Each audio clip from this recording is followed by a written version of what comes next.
Welcome to AI Home Podcast, the first podcast for real estate resources and independent living strategies for the disability community.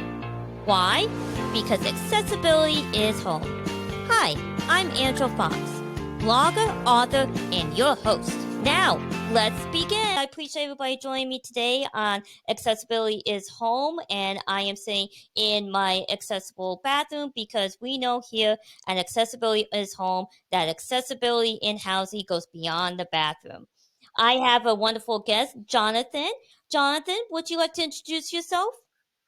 Hello, everyone. My name is Jonathan, he, him pronouns. I work for the Department of Labor on disability employment policy, but I'm here in my personal capacity outside of work to talk about some of the work I've done on accessibility and disability in the kitchen, discussing some work on accessible bathrooms and support for people living with dementia and other age-related memory disabilities. A bit about me, I'm autistic and I have OCD, so I am a person with more than one disability.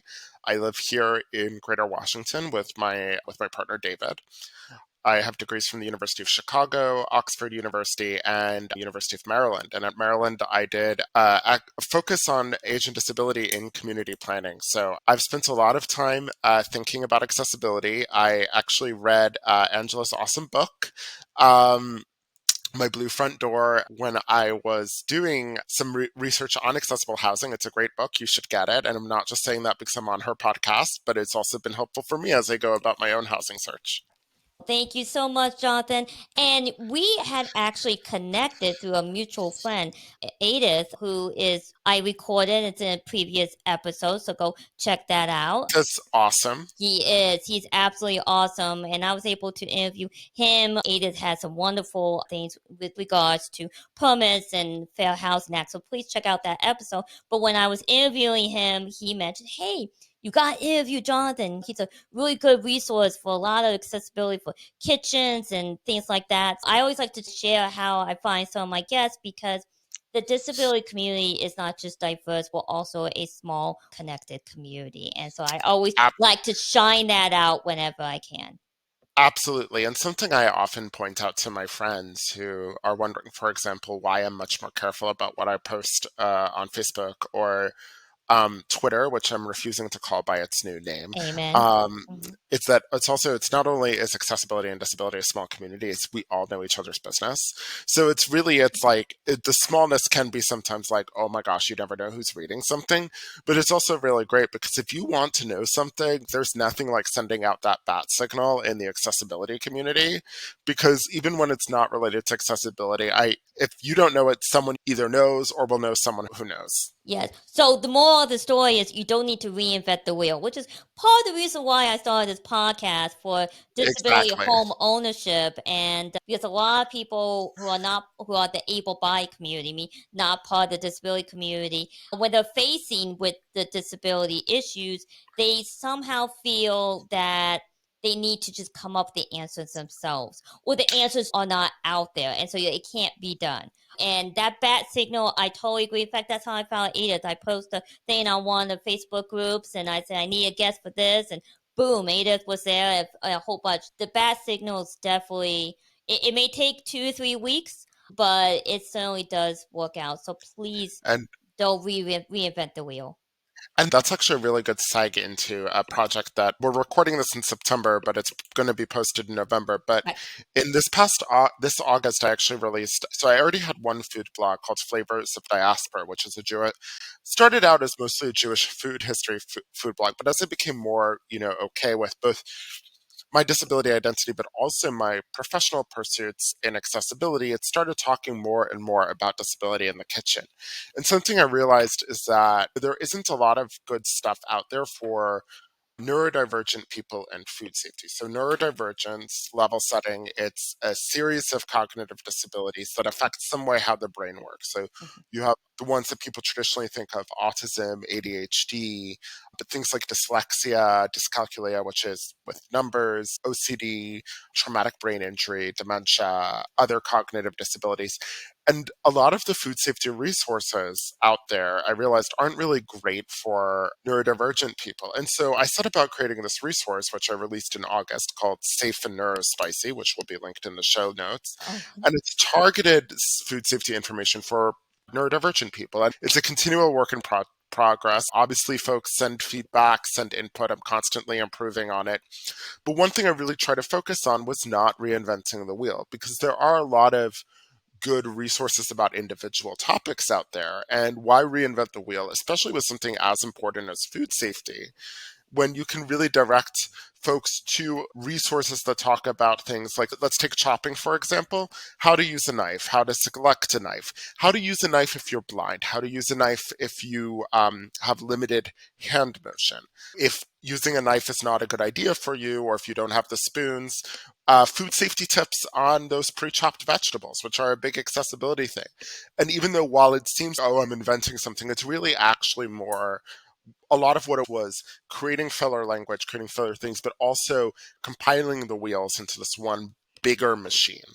And I think that's something that a lot of people don't realize, is that oftentimes it's not as much, does this thing not exist, but it hasn't, the wheels haven't been properly aligned. yeah, and they haven't been framed in such a way that it's easily identified. These are the things that you could pull together to get what you need. And that's funny.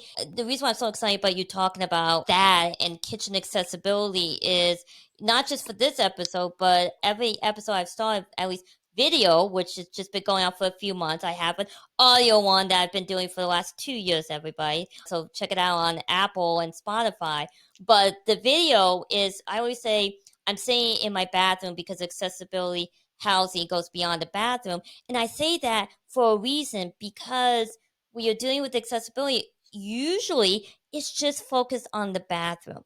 And a lot of that is ableism, because this idea that somebody is going to Yep. what? Chop up those vegetables or going to cook for you. And so you really are not going to be a chef yourself. And so why bother making sure that the kitchen is accessible, let alone getting into the weeds of what you're just saying of for recipes and things of, can you chop that up for a particular reason? It just really does highlight, if you're listening and you don't think about those things, it might be because of that, what we call ableism, this idea that someone else is going to be cooking for you. And beyond that, there's a lot in there. It's like assuming that the person with the disability has, the disabled person even has someone else who can cook for them. There's class and also all sorts of weird gender things in there. And then on top of what, and then it goes on top of two other things. One is that kitchens, generally speaking, are not well designed already in the US, even for abled people. Even for it's a lot of times women still do the majority of cooking in the United States because patriarchy, and Mm-hmm. because of how we divide labor in this country, and men are not always taught how to cook. And then on top of which, it's often men designing kitchens, but without that cooking knowledge. So you end up, even for someone who is abled, it shows that I have to think a little bit harder to think of an abled person in my life, because I know a lot of disabled people and have a Right. lot of disabled relatives. But Yeah. Yeah. I'm thinking about a cousin of mine who's abled, and even she pointed out to me that, wow, this sink makes absolutely no sense because I can't fit a pot in it. And I'm just like, what a fail. What a design fail. And then on top of which, we also don't, something I learned when I was doing this neurodivergent food safety site is we're actually really bad at teaching food safety in the United States. I learned a lot of new things while doing research for that site, particularly all of the different ways that basic foods, if you don't store them right, can make you sick. For example, it's extremely important to refrigerate cooked rice, because cooked rice is the perfect vehicle for a bacteria to this particular bacteria to grow that can make you really sick. And I was putting rice in the fridge anyway, but I didn't realize, wow, okay, this is something that if you take it to work, you need to really put it in the fridge from your lunchbox kind of level. And then on top of which, the built-in ableism that's in the kitchen goes on top of this. And then the resources that are out there aren't necessarily disability minded. So one, for example, is that when you look at a lot of stuff from meat, they're only giving you visual cues as to say, how do you know the meat is bad? Okay, but if you're blind or low vision, or many neurodivergent people have trouble processing colors, you're not going to necessarily be able to do that. So having other sensory cues, it might feel slimy, there might be an acrid smell. Those are other ways. And I think that's something there, is that this ableism always intersects with other messiness generally. And we don't even teach like how many days after the expiration date, which the expiration date is just the date when it's the most freshest, not when it technically goes bad, because you're expected to be able to purchase whatever item that is from the grocery store and then take it home and wait for so many days. But we don't even teach that for a lot of products. And then And it, can you read that? Can people who have visual impairments or who are blind, the date is not even there. And that is another level of ableism, is that even with the date and you know how many days afterwards, what are you going to do if you can't read it? You literally can't read it. exactly. And it's also the question of design, is that a lot of times the data is, say, printed on right on top of the ingredients list. It's not just impossible for someone who has a vision disability to read. It's just difficult to read for anyone. And then also it's that it's also not a hard and fast rule. I have a table in Safe and Neurospicy of how long after the date for unopened and opened goods you can do. I'll It download actually it now. took quite a bit of time to research, Mhm. because it's actually quite finicky, because it's, even for different dairy products, it'll actually vary according to the product, because some of it's biology. For example, yogurt has keep it safe for longer than just milk, and then butter is a whole other thing. Butter is a wonder food for multiple levels, Yeah. and one of it is that it stays good for a lot longer than people realize. But and then I think another thing that this then happens is that for folks who have chronic illnesses, folks who have limited spoons, or shout out to the spoonies out there. I'm not a spoonie, but know and love lots of spoonies. If it's going to take, if you have to then go and get a new ingredient, that can use up the spoons that you have for cooking for that day or for those 2 days. And having that knowledge, hey, you can actually still use this thing, that's actually the difference between someone being able to cook something that they want and someone either not being able to cook or not being able to cook something that they want. And even if nourished, it's not as good of an experience. And I think in tandem with, and I'll talk about this in a moment, but there are a bunch of new cookbooks out there by disabled folks for disabled folks. I think it's also important to have these sort of really thinking about the methods while also recognizing that the institutional ableism intersects with all sorts of other things that are wrong with the way we're approaching and thinking about food. Yeah, and we could go off ableism and till the cow comes home. I'm originally a Midwestern.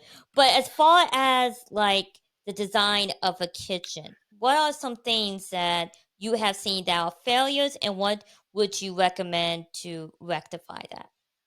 I'll go through 3 failures and then ways that I've seen it rectified. Okay. They're pretty common. And my first one is that I disagree with a lot of other food folks who kind of claim that, oh, gas is the great new thing. Firstly, gas is not new. But secondly, gas is actually it's not even that great for cooking. But the thing is, it's really dangerous for a lot of folks with disabilities, because the burn risk is so high. And especially for people with cognitive disabilities, with any disability that affects memory, there's a very high fire risk. And then also, it's very easy for a lot of blind and low vision people to burn themselves. It's also much trickier for many folks who use wheelchairs or mobility devices to safely navigate with.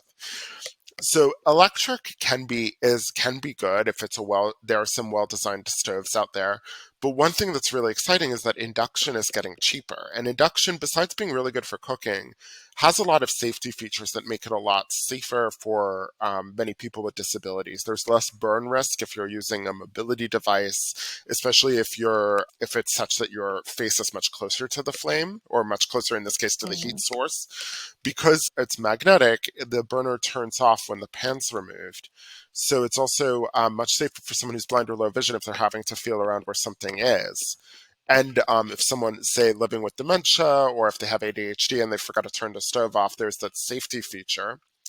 And also, if there's a spill, it's also much less likely to be a fire. So I think the growth of induction and also improved electric models, that's been really good. The second thing I think is also really one thing I've seen with a lot of fridges, and there's a whole discourse from an environmental perspective about how fridges in the US are also just too big for environmental reasons, but a lot of fridges are really narrow, deep, Oh, and it, say that again. Can you say that again for me?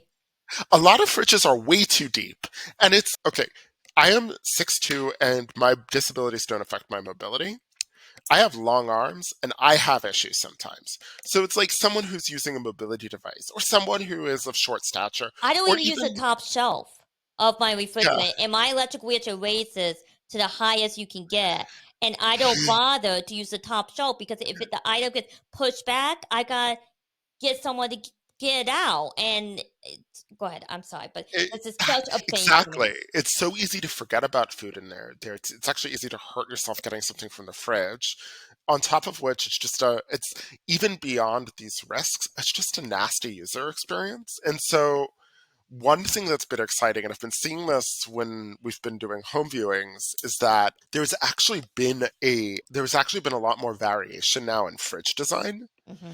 And now it is still a bit expensive and it's going down, but I think you're seeing both a lot more smaller fridges, a lot of fridges that are shallower and lower, and it makes it easier for so many things to reach in, to keep track of what you're doing, to know what you have, to perceive what you have to. And I think that's really exciting. I think that came to freezers before fridges.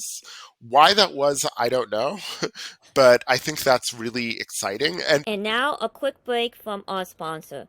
So as you can see and also hearing me, I am sitting on my back deck and I have my grill. I love being out in my back deck. I hate when I forget something and I have to wheel back into the house, particularly my cell phone. However, I'm excited to announce that another disabled owned business, Cush Pocket, has come up with a solution by creating this fabulous wheelchair bag. I love this bag and have been a proud customer since almost the very beginning. Why do I like it? One, it's huge. Two, it comes in multiple colors.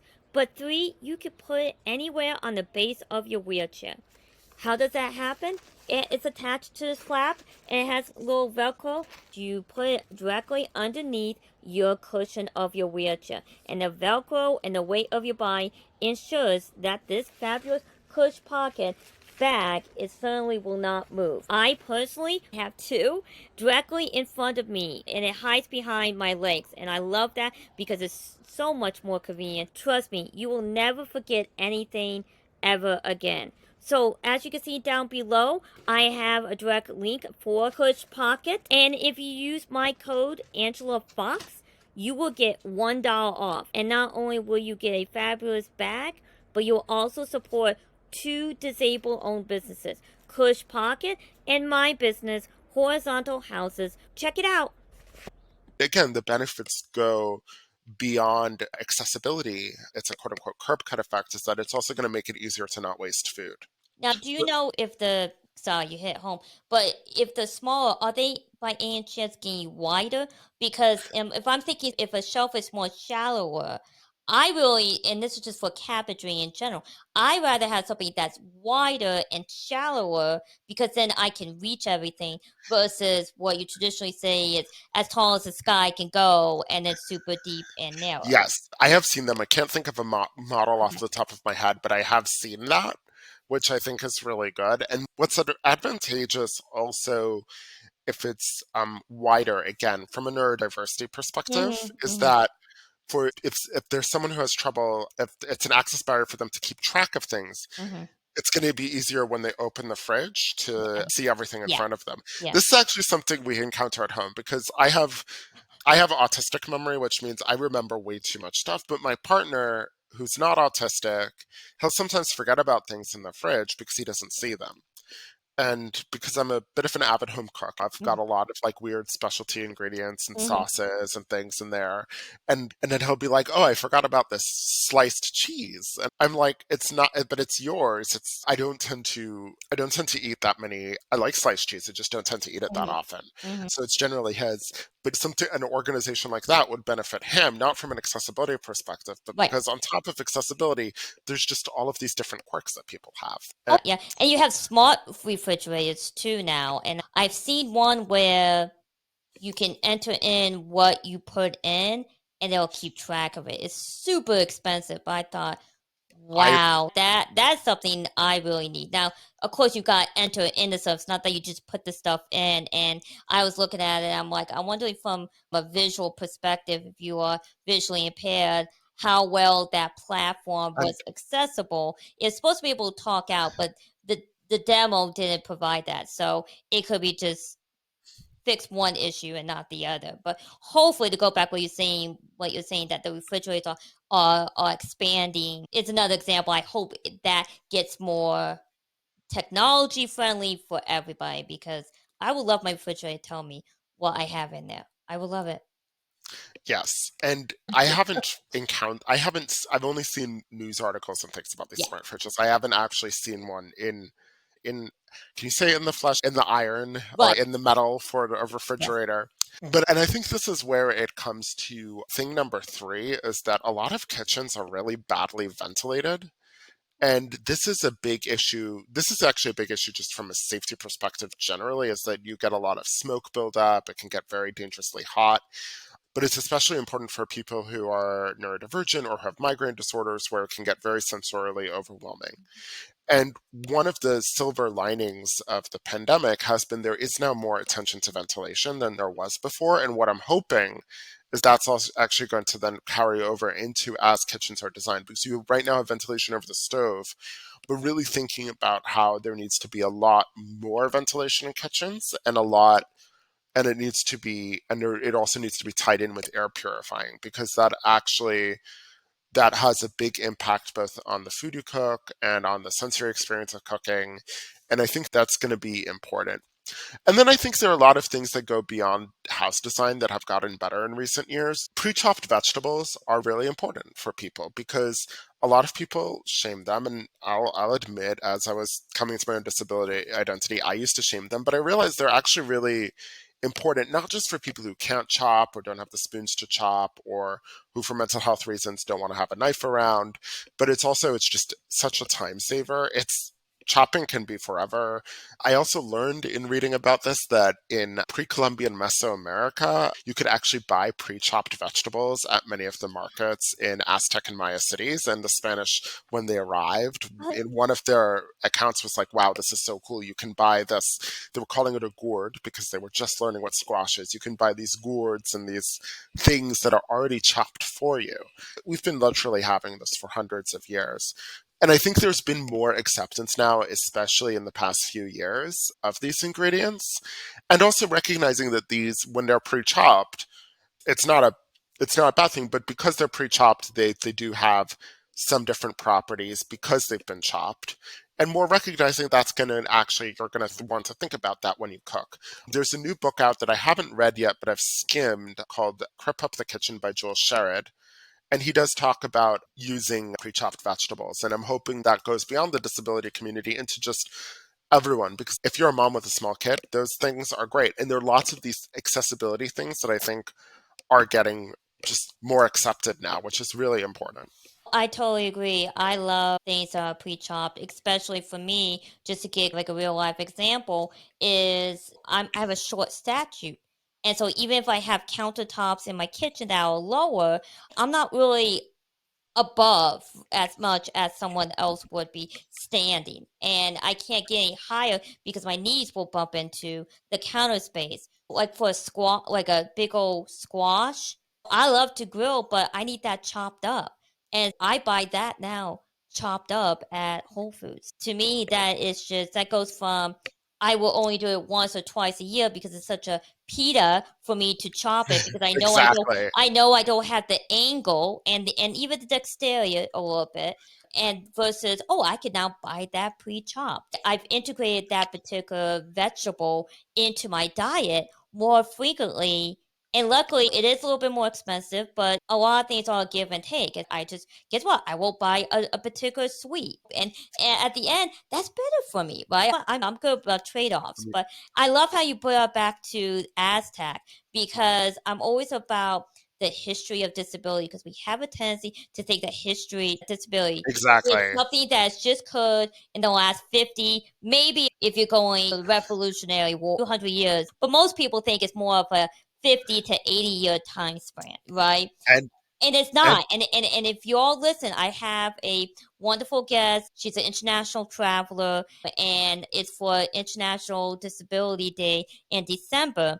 And I talk about accessible housing and how far back the concept of a ramp has gone. And I won't spoil it because I want everybody on December 5th. I think December 5th is International Disability Day, and you can listen to it towards the very end of the podcast. But I love it that you brought that up, that this accessible feature, in fact, has gone back that far, because disabilities and convenience has always been part of human nature. Doesn't matter what civilization you're talking about. So I love that you brought that up.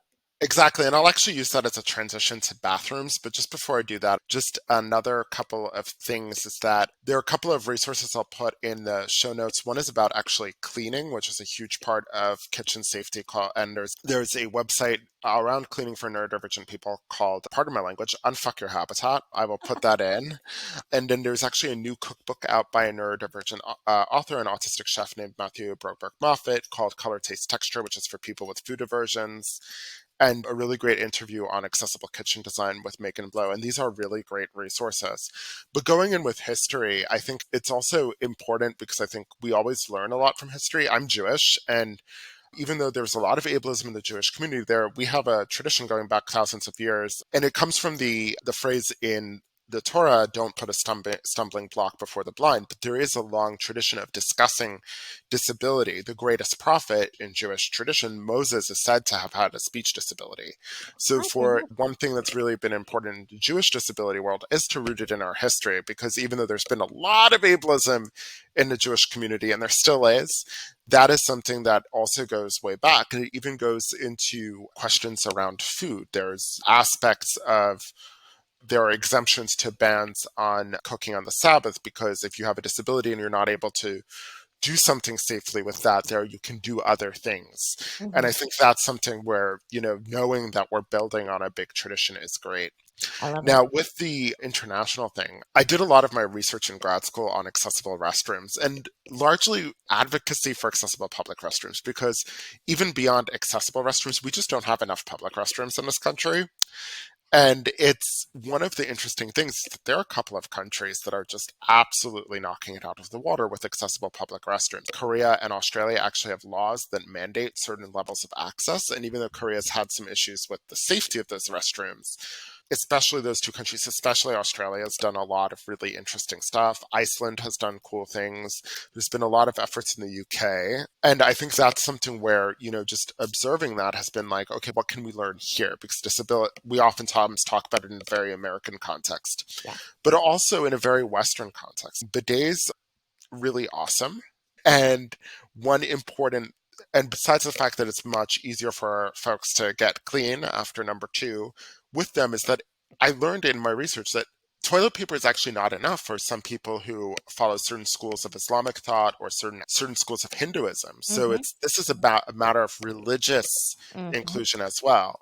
And I think this is something where it's people get squeamish about the bathroom, and it's very much, just as you were saying, just like with the kitchen, it's like the international perspective is really helpful. And mind you, I could talk about bathrooms all day. It is such a big issue for the disability community. I'll admit, the whole idea of me having my video podcast in a bathroom did not come on my own. There's another great podcast that's just audio, and it's called Accessible Stall. I love it. I want to give a shout out. It's on Apple and a few other, and it's two individuals who have CP. They've been best friends. It's a guy and a girl, and they talk about all kinds of disability stuff. but it has nothing to do with handicap bathrooms. In fact, they did it for a couple of years, and they're like, hey, we might want to do an episode about accessible stalls going out and things like that. But as a person who's in a wheelchair myself, when I saw that and realized that it had nothing to do with accessible stalls, I still got that because that's part of our culture, and that has really been the gateway outside of ramps, outside of like sidewalk ramps. Sidewalk ramps and accessible bathrooms have been the gateway for accessibility and integration into the community. And so that's why you can certainly talk about that. But when you would talk about accessible bathrooms, I think it's great if you want some inspiration. You don't have to look in the United States. Go look at Korea. Go look at a few. Dubai is also really expanding their accessible tourism. There's some really exciting Japan, things going. Japan as well. Japan's done a Japan lot. as well, Yeah. right? That's another location. But I was researching and I noticed I didn't realize that hotels were really the first ones in Oh yeah. America, at least. Hotels in America were the first ones to put wall mounted toilets. And the reason why they did that what had nothing to do with accessibility. It just looked nicer because you don't have a peg underneath the bowl of the toilet. And why that's important is I have a wall mounted toilet because then my front pedals and my front wheels don't bump the peg of the toilet. That's why handicap bathrooms, whether they're at home, a hotel, or whatnot, are wall mounted. But I just think that's really So important. what's really cool about wall-mounted toilets as well is that they're also it's actually easy. It makes the bathroom much easier to clean, and for people with and without disabilities, but especially also if you have a mobility thing, there's a lot. We don't have them here where we live right now, and I can say that there's a lot of weird twists and turns when you're cleaning the bathroom. And what's really and hotels are really interesting because there's so many different varieties of accessibility when you're traveling, and hotels are interesting in that sometimes they don't do as well. I think the move towards being very flashy has been problematic for neurodivergent travelers. But on the other hand, oftentimes they lead the way with, for example, accessible rooms, for example, really thinking about how can we do this cheaply? Because also ultimately it's a business, it's a bottom line, but then that makes it exportable. But it also gets back to a key thing with accessible restrooms is that the just even restroom availability determines whether or not many people are able to go a place or go out. I'm thinking about folks with digestive disabilities. I know a lot of folks with those where it's like when they go, they really need to go. Hmm. And it's going to be more frequent and more urgent. And then on top of which, someone would say with a urinary continence disorder, which actually happens oftentimes after pregnancy for many folks, or if you have diabetes and you need to inject insulin, if you have a stoma bag and you need to change the bag, there are a lot of things in which availability of a restroom is going to be important. I think when folks are looking at bathrooms in their own home, the first thing to always remember is that it's your home and you need to do it in a way that works for you. Yes. And think about you're going to spend a lot of time in that bathroom, so it's even think about just getting light bulbs that work for you in there. If you're light sensitive, maybe that fluorescent light that's so frequent in home bathrooms isn't a good idea for you. That's going to be the first thing we get when we have our own place. It's not this bright light mandated by a landlord, but Hmm.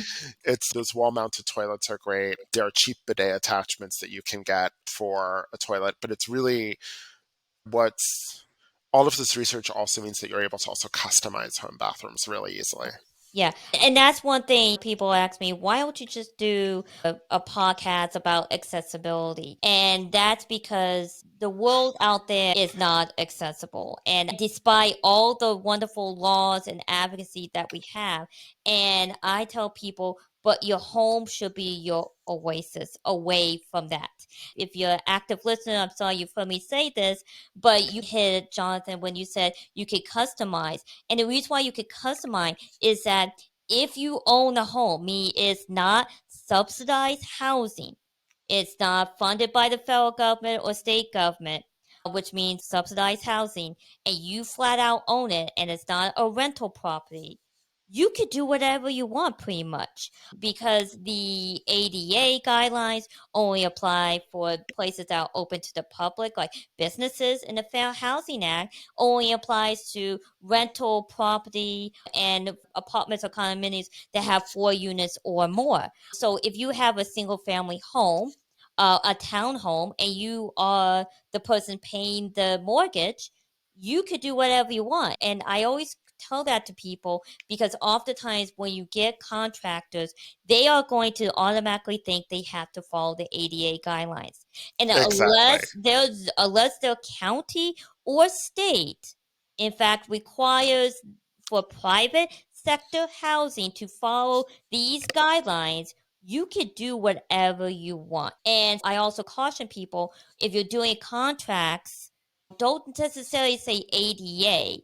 You need to say something along that it has to be customized to meet your disability needs, because otherwise they'll go straight to ADA or fair housing HUD requirements, and that may not be appropriate for you. And so it's really important to be mindful. I'm sorry I had to get off that tangent, but so many people feel like they can't do that. And the only thing I have to say, though, whatever you do, please think of that, not just the function of it, but also the cosmetic, because that's really is the difference between something that adds value to your home and makes it more marketable versus something that quote unquote detracts it, because that's also a little bit of an ableism that comes into play. And we've talked about just here about things that have changed that is beneficial to everybody in universal design, but you also have to make it, I hate to say it, look pretty. You just do. And it's good to make it look pretty because it's your home. Make it yours. And I think Don't make it a a couple, hospital. a, Don't look cou- like you're in a hospital, please. No, it's a, your cou- oasis. a Oh, great. good, but that's something. It's like then coming back to the home is it's that there's stuff to do, but it's also we still have a ways to go because again, we're not the way we design bathrooms. It's not just ableist, but also we're not even account. It doesn't even account for menstruation. It's just they're not well designed. With It's like children, it's it, like, it you intersects got. with so many Yeah, things. it does. Now, I had done an episodes only audio about wet room concept for a bathroom as an alternative for people who are in wheelchairs, but then have really limited space for the bathroom. And so a wet Yeah. room is a way of utilizing small space, but that's a mobility type focus. And you mentioned about lighting. Is there anything else in bathroom designs for neurodivergence or people who have dementia that you would like to share with the audience? I'll use this also then as a seg to the third topic, dementia. But for neurodivergent folks, I think it again goes back to ventilation. Bathrooms do need to have ventilation according to code because there's a lot of, as we all know, there's a lot of Woo! different smells and a lot of Woo! mold risk. But it's oftentimes deeply accentuated for many neurodivergent folks. And it's actually particularly a lot of times in my experience, I don't know if this is a scientific thing, but a lot of neurodivergent people are a lot more sensitive to mold or can sniff the mold earlier. So it's like ventilating it for 3 times as long, keeping the window open. So just making sure that the ventilation's really as good as it can be. One of the things I was excited about when we moved into this apartment compared to where I was living before is that the ventilation in the bathrooms was so much better so that I could actually turn off the fan. I had to keep the fan running the whole day when after taking a shower in my old place because otherwise there would be mold because it's Maryland. The other thing, and then goes into dementia, is that make sure the faucets are the easiest ones to use. The universal design faucets that are just push faucets that you can use in multiple different ways.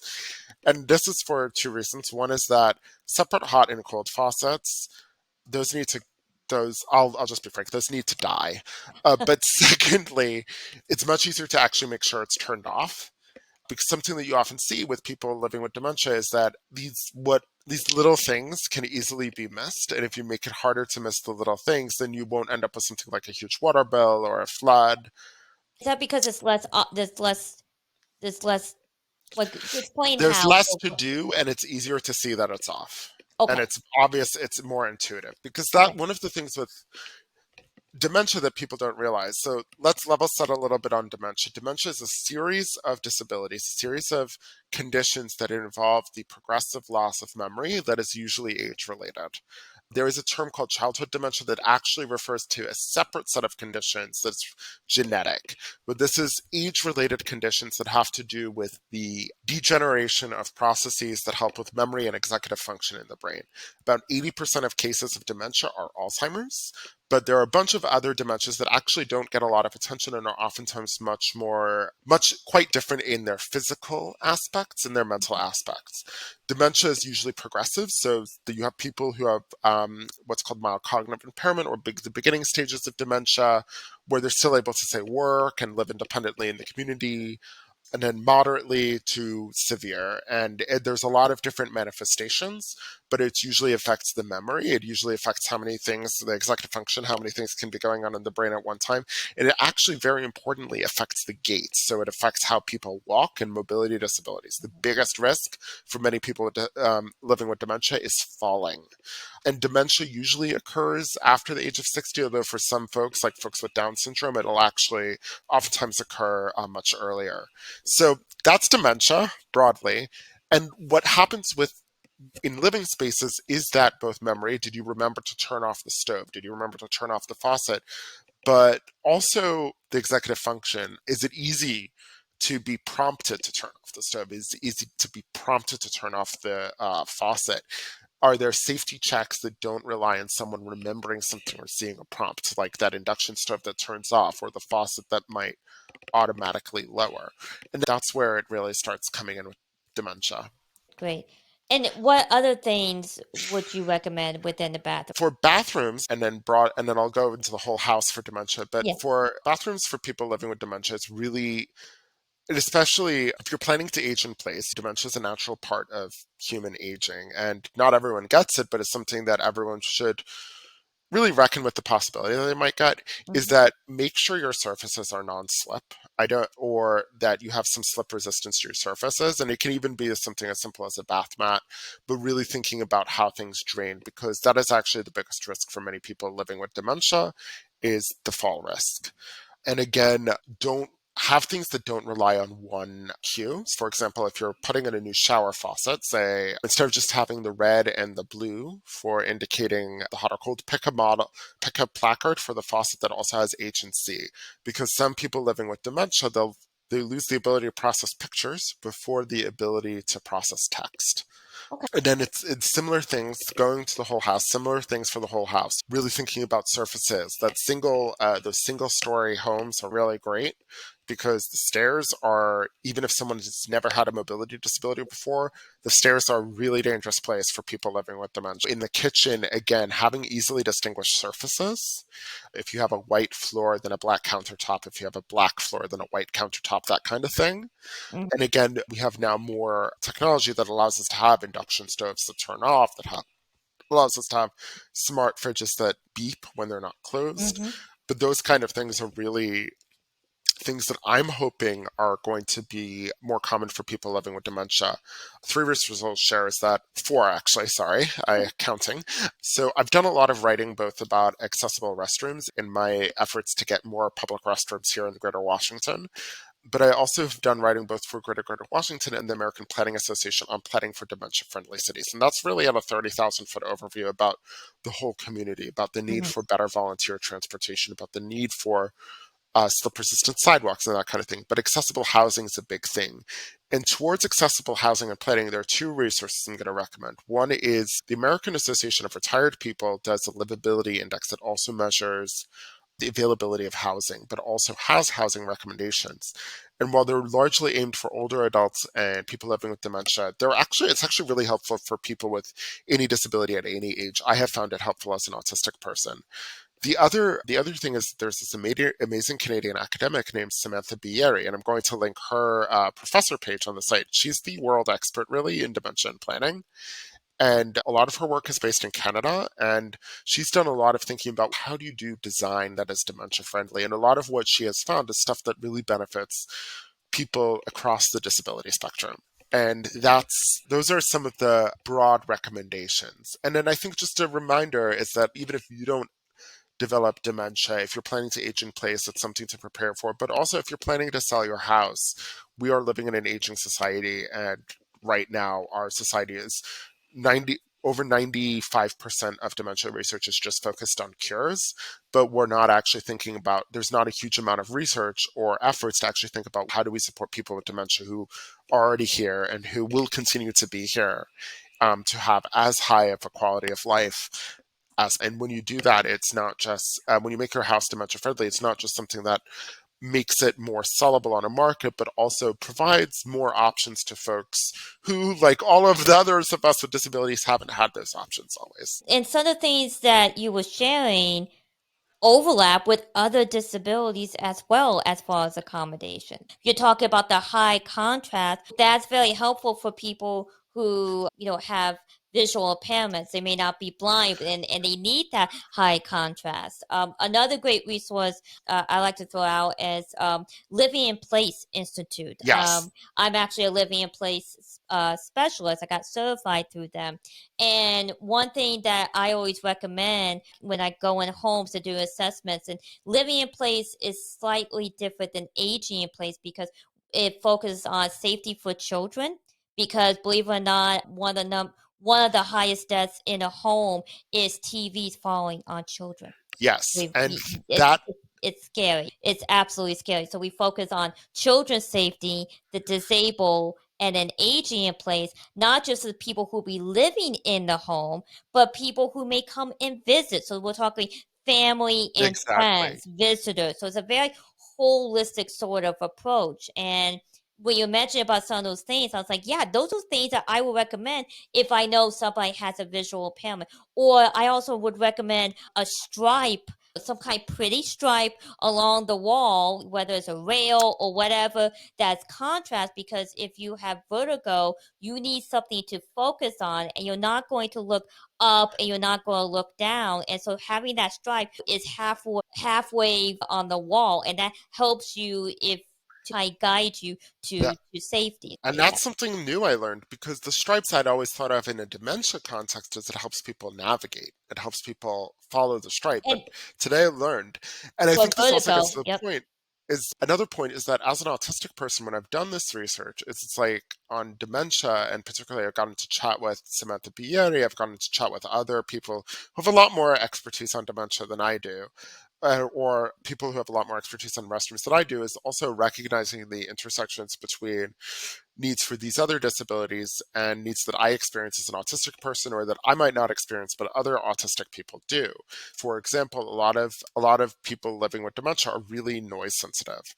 And so ambient noise can get very distracting or overstimulating. And so just even the materials the walls are built out of Hmm. really benefit. And I'm also quite noise and heat sensitive. And that's something that it's just in that thinking, it's actually made it easier for me to spot public spaces that are more accessible for me.